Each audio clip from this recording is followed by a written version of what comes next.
that the Yorks' choice of friends were certainly questionable at times. And obviously the relationship that they had over the years with Jeffrey Epstein is the most questionable of the lot, given what has obviously prevailed since. Now, the Duchess of York has been dropped by multiple charities after emails emerged showing she was still in touch with Jeffrey Epstein after publicly denouncing him. In the emails, Ferguson called the sex offender her supreme friend and seemed to apologise for her public criticism of him. Michael Gove told Times Radio Breakfast that Fergie's poor judgment is a well-known fact.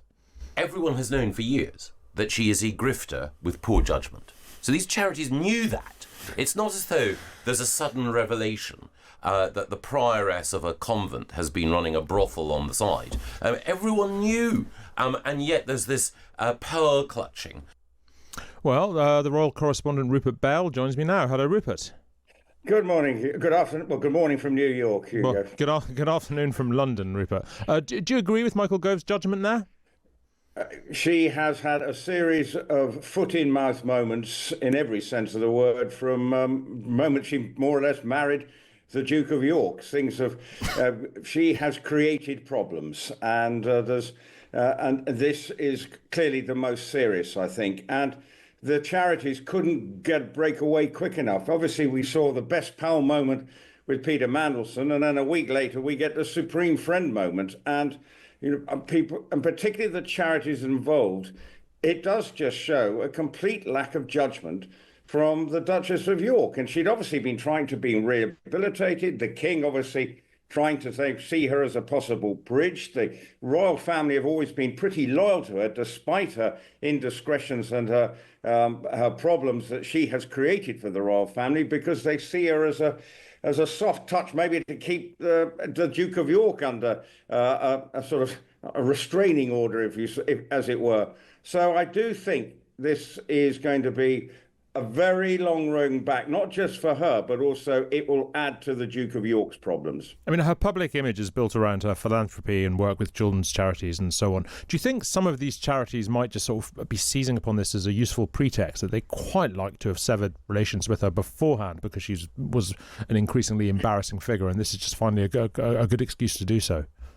Well, the speed with which they did would give you some credence to your theory there. But I think, given the nature of the charities, I think she has done breast cancer charities, bearing in mind that she has suffered from breast cancer recently. She was in a good position to promote them. And as I say, her PR was certainly trying to move her around into a more positive light.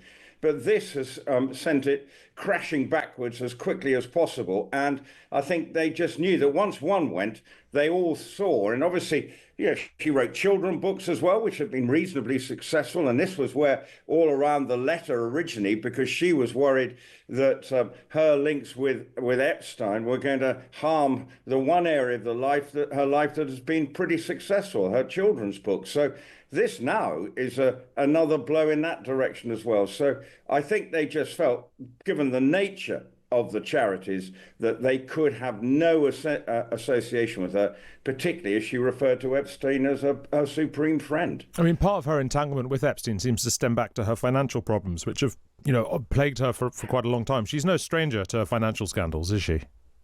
No, and reportedly he bailed her out to 15,000, although there are even rumours that there was substantially more that Epstein helped not only her and to solve her financial problems, because she was quite a spender and has been quite a spender. So, and it just shows again that the Yorks' choice of friends were certainly questionable at times. And obviously the relationship that they had over the years with Jeffrey Epstein is the most questionable of the lot, given what has obviously prevailed since. And it is coming home to roost in the most glaring of fashions. And you just wonder whether there now may be more emails coming out with regard to the Duke of York, given what we're seeing now about not only Mandelson, but also now his ex-wife. What can the royal family do about this? I mean, because, her public role is deeply, deeply limited. How do you sack somebody who hasn't got a job in the first place?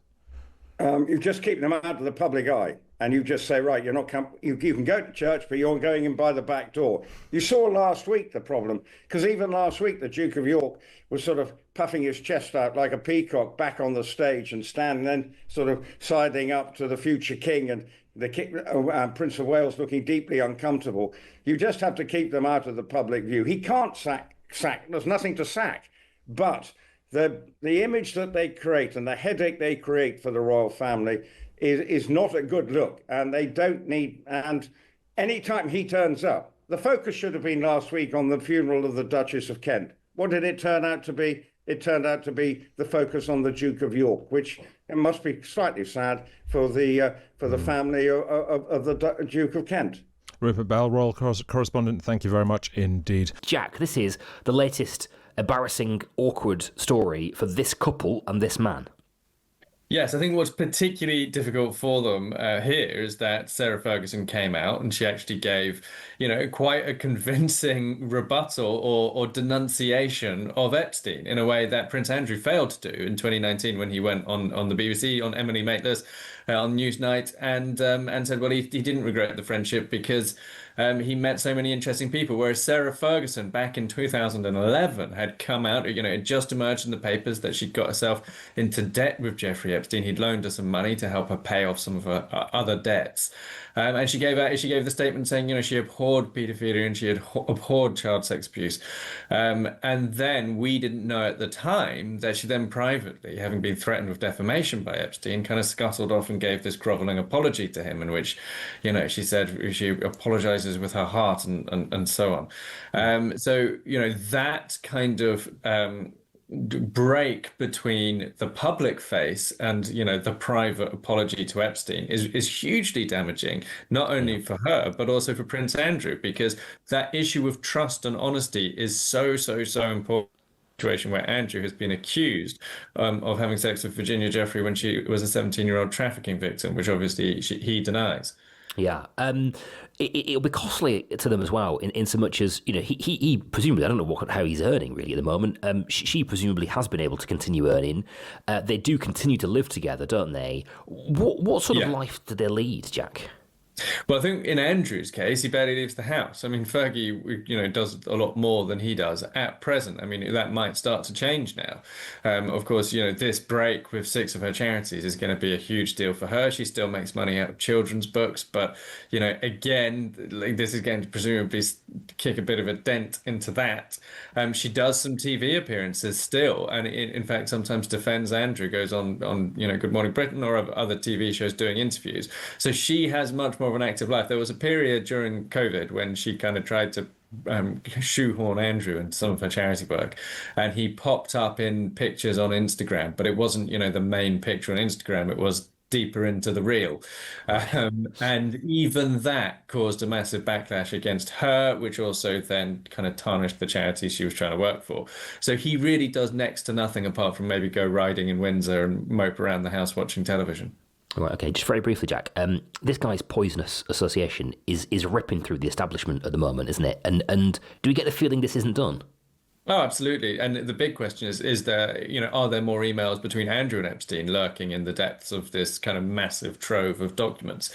And if so, will it bring new pressure on the king to try to do something to further signal to the public that it's a hard break with Andrew? I mean, it was just days ago, last Tuesday, that at the Duchess of Kent's funeral, who should turn up? Lo and behold, it was Andrew and Fergie. And at the end, Prince Andrew kind of sidled up and tried to crack up a conversation with Prince William, who blanked him, basically. But, is it plausible that Andrew went to that funeral without an invitation? It doesn't feel like it. Somebody must have invited him. So some effort at some point might have to be made to make sure that Andrew does not get photographed with members of the royal family in public anymore.